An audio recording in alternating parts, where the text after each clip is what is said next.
मध्य प्रदेश के CM doctor Mohan Yadav ने कहा कि स्वर्गीय अटल बिहारी वाजपेयी के 101वें जन्मोत्सव पर आज पूरा देश उनके योगदान को याद कर रहा है। हमने बीजेपी कार्यालय में प्रदर्शनी का उद्घाटन किया है। अटल जी के जीवन का प्रत्येक पक्ष बहुत आनंद के साथ जीने का संपूर्ण मानव का जो रोल होता है वो रोल हमको दिखाई देता है। हर जगह अटल जी ने अपनी एक विशेष छाप छोड़ी, हम सब उन्हें जीवन भर याद रखेंगे। स्वर्गीय अटल बिहारी वाजपेयी जी के 101 जन्मोत्सव पर आज पूरा देश अटल जी के योगदान को याद रख रहा है। यशस्वी प्रधानमंत्री उनकी कर्मभूमि लखनऊ में, जहां एक और वो हमारी विश्व की सबसे बड़ी पार्टी के सबसे बड़े नेता का स्मरण कर रहे हैं, जहां वो उनके चुनाव से लेकर उनके विभिन्न प्रकार के पत्रकार के और कई इतिहास की वो सब जीवंतता के लिए वहां गए और उनकी जन्मभूमि पर हमारे राष्ट्रीय नेता गृह मंत्री माननीय अमित शाह जी बीती रात से कल ग्वालियर पहुंचे थे। माननीय अध्यक्ष जी हेमंत खंडेलवाल जी, हमारे माननीय ज्योतिरादित्य सिंधिया जी, माननीय विधानसभा अध्यक्ष जी श्रीमान नरेंद्र सिंह तोमर जी, हमारे सारे मंत्री, विधायक, सांसद, यहाँ इस अवसर पर मौजूद माननीय मंत्री पूर्व मंत्री माननीय सुरेश पचौरी जी, माननीय सांसद आलोक शर्मा जी, माननीय विधायक भगवान दास सबनानी जी, हमारे महामंत्री गौरव रणदीवे जी, सारे पदाधिकारियों के साथ आज हमने भाजपा कार्यालय में चित्रों की प्रदर्शनी का उद्घाटन किया है। अटल जी के जीवन का प्रत्येक पक्ष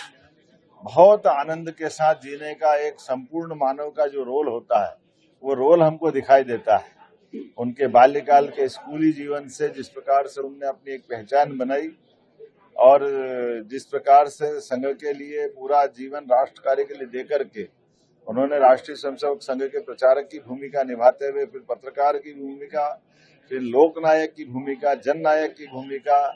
एक कार्यकर्ता के नाते से एक व्यक्ति के अंदर कितने प्रकार के, और इतने ही नहीं, जिस व्यक्तित्व के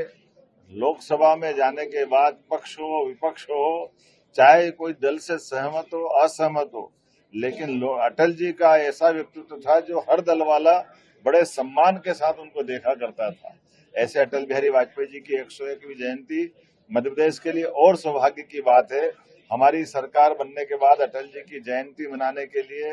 हमने सर्वहारा कल्याण के लिए पंडित दीनदयाल उपाध्याय जी की उस भावना के आधार पर, जब हर व्यक्ति को रोजगार मिले, हर एक व्यक्ति के जीवन में सुख समृद्धि आए, इसलिए उद्योग रोजगार वर्ष का समापन और 2 लाख करोड़ से ज्यादा की इंडस्ट्रियों का भूमि पूजन लोकार्पण का काम माननीय अमित शाह जी के माध्यम से हुआ है। एक तरफ जब हम इंडस्ट्रियों का भूमि पूजन लोकार्पण कर रहे हैं, एक तरफ प्राकृतिक खेती और गौशालाओं के संरक्षण के लिए भी हमारी सरकार काम कर रही है। इसलिए रीवा के बसामन मामा गौशाला में भी माननीय अमित जी को लेकर के गए थे। ये अटल जी के माध्यम से हम अपने जियो और जीने दो के सिद्धांत का भी प्रतिपादन करते दिखाई दिए। मेरी अपनी ओर से अटल जी को हम सब जीवन भर कोई भूल नहीं पाएगा। उनका अपना व्यक्तित्व ऐसा है और लोकतंत्र को खास करके अटल जी ने कदम कदम पर हर जगह, चाहे संयुक्त राष्ट्र संघ में सबसे पहले हिंदी बोलने वाला मामला हो, पाकिस्तान से दोस्ती का हाथ बढ़ाने वाला मामला हो, पोखरण में परमाणु विस्फोट करके भारत को शक्ति संपन्न बनाने वाला मसला हो, हर जगह अटल जी ने अपनी एक विशेष छाप छोड़ी है और हम सब अटल जी को जीवन भर याद रखेंगे।